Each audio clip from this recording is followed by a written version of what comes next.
The JAA Moccasins, like all of our local college football teams, have been putting in work this spring.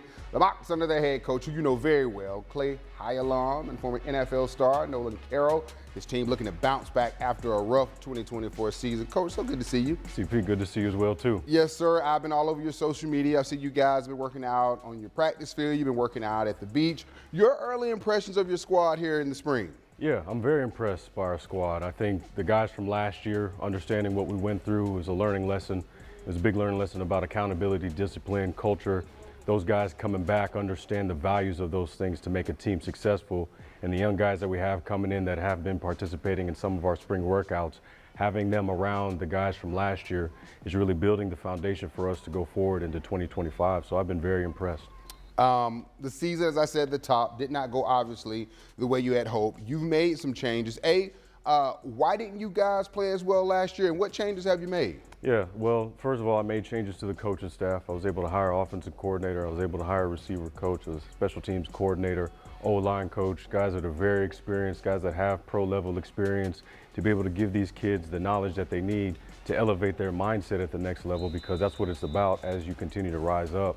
And the next thing, which is getting back to the accountability factor and the culture around the team, understanding that if you are late to meetings, this is what's going to happen. Understanding if you don't do your job well, this is what you need to do to go back into the film, understand what you need to do wrong and correct it. But I think the great thing about our team and the coaches is that when guys do make a mistake, we don't ever harp on the mistake. We're always teaching them to get better, and I think that's what's been helping the culture of our team this year in spring. When we were talking before we came out here, there were a couple of guys, I think, from Reball, I think you were telling me about, who really stood out this spring. Tell me who you're talking about and what has impressed you most. Yeah, he's our new signee, Jesse Smith. He's a guy that played linebacker at Reball, and he was a guy that's a gem, somebody that we found just through the recruiting ranks that was referred to by somebody else. And the more I saw his film, the more I saw him show up on film. And as he's been in these OTAs the last couple of weeks, he's been making plays. As a matter of fact, yesterday he had a pick, and then the week before he had a pick. So this guy's really catching on. He's learning. And the great thing about our program is when you find guys like this that really just want to be coached and want to get better and go to the next level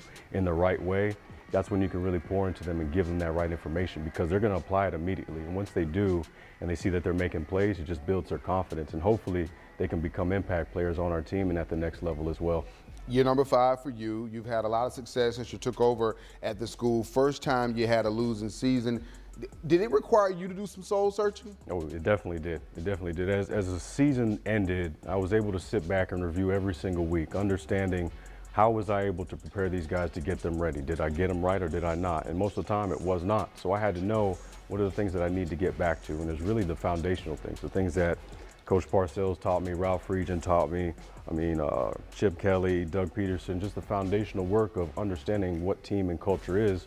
Those guys have a track record of winning. So I was able to go back in my notebook, I was able to watch film, I was able to talk to my coaches and see what is it that we need to do better to put these guys in the right position possible, and then understanding when we are building this culture, which direction are we going in? And ultimately it's to win a national championship like we did in 2022. So I was really just, it's a self-review, and that's the main thing about the program is it has to start with the head coach first. I can't sit here and blame everybody else because that's not the thing. It always starts with me, and we're always talking about accountability. So I was able to tell our guys when we started spring, what happened last year was on me, but this is the way we're going forward and this is how we're gonna do it. So it's been a great outlook. I think everybody's bought in, and the thing is now it's just getting the community behind it to show them this is what we're truly about, and the things that we've been doing during spring, it will show up in the fall. Coach, a lot of times, I know it's particularly last year, when we would shine the spotlight on you guys, people would say, who are the JAA Moccasins? Could you please explain how you guys really help to develop maybe some of those guys who aren't ready for Division I? Yeah, so our biggest thing is if we can find the guys that know they just want to get better, the guys that continuously want to put in the work, they want to be coached, they want that structure. Those are the guys that we go after when we find, and when we do find them, it's just about teaching them the things that I learned from these other coaches that I just mentioned. And the great thing about it is their learning curve becomes so much sharper. And the things that took me 20 years to figure out with football and life, they're able to learn it hopefully in the next 2 years, and then they carry that on for the rest of their lives, and they become so much more advanced, especially when you see in this world of college football, it's all business transactions. What NIL deals am I getting? How much scholarship money am I getting?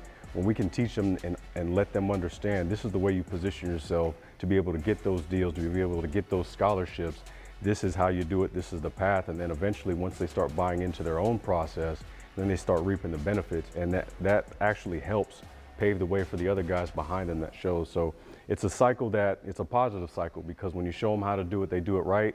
They teach the guys behind them, and then that's how you really build the culture. So that's what we're about at JA.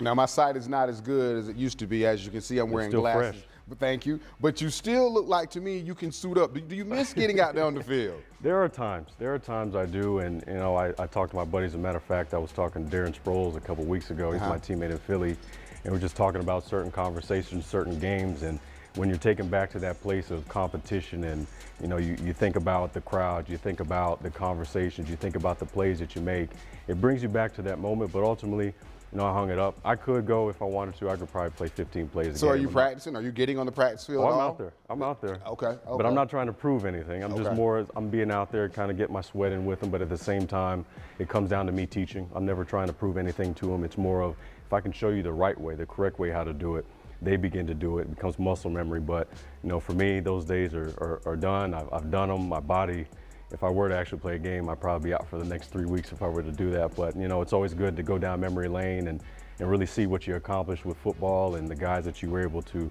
become teammates with, and that's what I really like about reminiscing about those things.